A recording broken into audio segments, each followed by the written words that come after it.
18 fast break points, 38 points in the paint. You mentioned last game that you felt like Dallas and his team was capable. The arena lights had dimmed to a soft amber glow as the last echoes of cheering faded from Gainbridge Fieldhouse, replaced by the distant rhythm of maintenance crews and the faint hum of vending machines being restocked. Yet in the quiet tunnel beneath the stands, something profoundly human was unfolding. An exchange not between celebrity and fan, but between two souls connected by invisible threads of vulnerability and courage. Caitlin Clark, fresh from another electrifying performance, still wearing the faint shimmer of sweat and adrenaline that accompanies greatness, found herself kneeling on the cool concrete floor before a 9-year-old girl named Emma Rodriguez. The child's eyes were red from crying, her small hands clutching a homemade poster scrawled in purple crayon, "Caitlin, you're my hero." The letters were uneven, the edges smudged with fingerprints and tears, but to Caitlin, it was more meaningful than any MVP trophy. The faint scent of popcorn, soda, and arena wax mingled with the sweetness of Emma's strawberry lip gloss, creating a strangely intimate moment amid the fading echoes of the crowd. A few steps away stood Maria, Emma's mother, her own eyes glistening as she watched the player her daughter adored bend down to meet her child's gaze. For months, Maria had watched Emma battle something no child should endure, an illness that had drained her energy but not her spirit. Basketball for Emma had become more than a game. It was escape, hope, and strength wrapped in one. Caitlin sensed all of it in the girl's trembling voice, the way she pressed the poster against her chest as if holding on to a lifeline. "Hey there, superstar," Caitlin said softly, her Iowa warmth wrapping around each syllable. "I heard you've been having a tough time lately. I wanted to talk to you about something important." Her tone was calm but carried a gravity that made the air feel still. Emma looked up through teary lashes, her lip quivering, and for a moment, the world around them seemed to dissolve. The concrete walls, the fluorescent hum, the distant chatter, until there was only the two of them, locked in a fragile moment of understanding. "You know what I see when I look at you?" Caitlin said, placing a gentle hand on the girl's shoulder. "I see a fighter, someone who gets up every day and chooses to be brave, even when it's hard." The words seemed to melt something inside Emma. New tears spilled down her cheeks, but these weren't the tears of despair that had filled her eyes moments ago. These were tears of being seen, truly seen, by someone she'd only ever imagined from afar. Caitlin hesitated for a heartbeat, her expression softening into something more introspective. "There's something I've never told anyone," she said quietly. "Not even my family." Maria looked up, startled, sensing the moment deepening into something rare. Caitlin drew in a slow breath, her voice catching slightly as she began. "When I was your age, I was scared too. Really scared." Emma blinked, her brow furrowing in disbelief.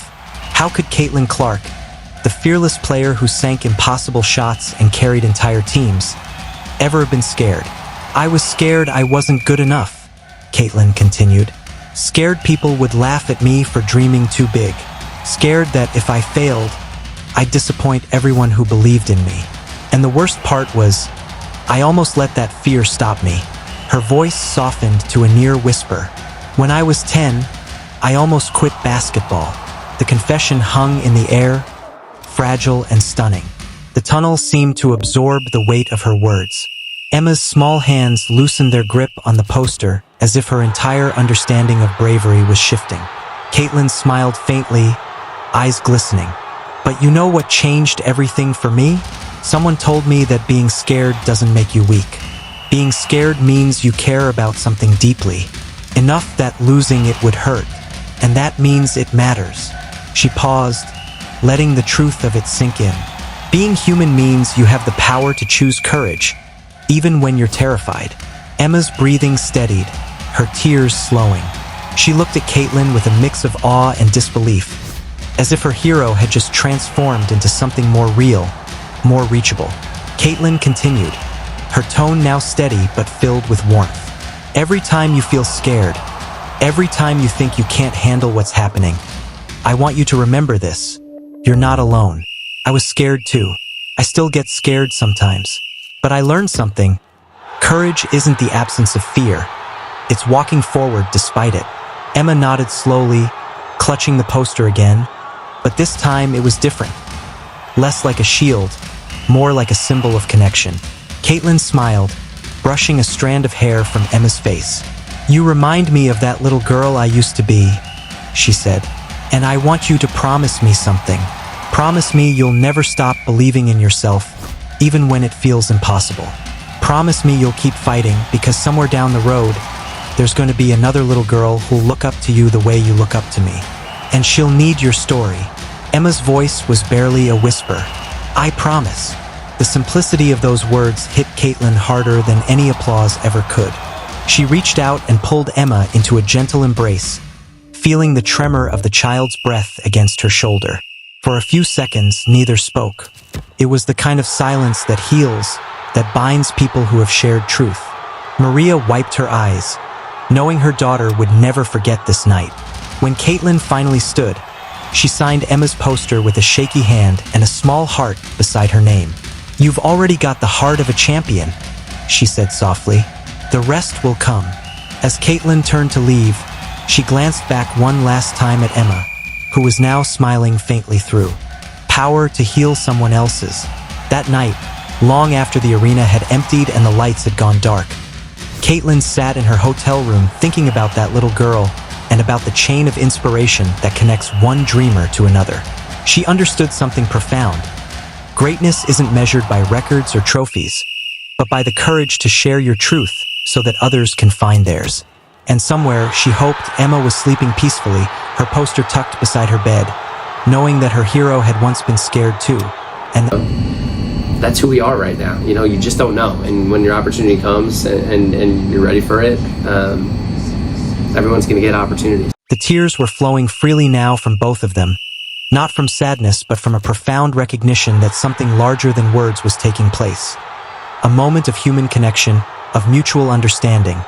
A bridge between generations being quietly built beneath the echoing concrete of an arena long emptied of its roar.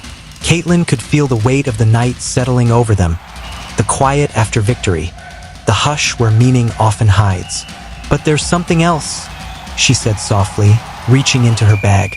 Emma's eyes widened as Caitlin pulled out the game ball, the one from tonight's win, still bearing the scuffs and fingerprints of competition, carrying within it the memory of every cheer, every heartbeat, every ounce of effort that had brought it to this point.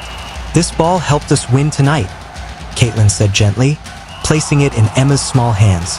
"But I want you to have it, not to win games, but to win your battles. Against fear, against doubt, against anything that ever tries to convince you that you're not enough." Emma's fingers closed around the ball as though it were made of light, her small frame trembling under the quiet magic of the gesture. She felt, for the first time, that she was holding possibility itself. "Every time you hold this," Caitlin whispered, leaning close enough that her breath mingled with Emma's, "I want you to remember that someone out there, someone who's seen what courage looks like under pressure, believes in you completely, and I want you to know that your story is only just beginning, and it's going to be extraordinary." The hug that followed transcended age, fame, or circumstance. It was the kind of embrace that anchors you to life itself, two souls meeting in the middle of the road between fear and courage. Emma buried her face in Caitlin's shoulder and felt, for the first time in months, that everything was going to be okay. "Can I tell you a secret?" she whispered, her small voice barely carrying over the hum of, with fierce conviction. "Not just basketball, but being brave. And one day, I'll help other kids the way you helped me." Caitlin's heart swelled, her tears glistening under the harsh arena lights. "I know you will," she said, "and when that day comes, I'll be watching. And I'll be proud to say that I knew you when you were 9 and already changing the world." As Emma walked away beside her mother, the ball cradled like a treasure, Caitlin stood rooted to the tunnel floor, the sound of their footsteps fading. She realized that this moment, this quiet, hidden exchange, had changed her just as much as it had changed the little girl.